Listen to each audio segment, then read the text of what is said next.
Back to back sniper shot জেবিদেরকে বারবার slow করে দিচ্ছিল, বারবার এইচপি রিগেইনে বাধ্য করে দিচ্ছিল। Right now it is exe যাদের উপর এখানে হামলা হয়েছে 3v1 সিচুয়েশন, এন্ড এই সিচুয়েশন এক্স্যাক্টলি আমরা দেখতে পাচ্ছি পুরো কন্ট্রোলই করবে রাইট নাও আর কেউ না, দ্য জেবি অ্যান্ড তাছাড়া আর কেউই না, বিকজ আনসুরও এখানে ম্যানপাওয়ার হারিয়ে ফেলেছে। জব ব্রেকার্সের টিম তারা এই শেষ হাসিটা হাসবে বলে আমার এখান থেকে মনে হচ্ছে।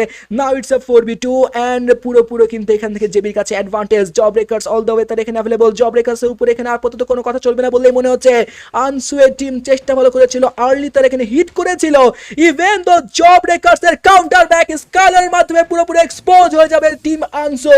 লাস্ট অন প্লেয়ারে যাওয়ার কোনো জায়গা নেই, অ্যান্ড এখানে boom maker finishing touch, here we go, the booyah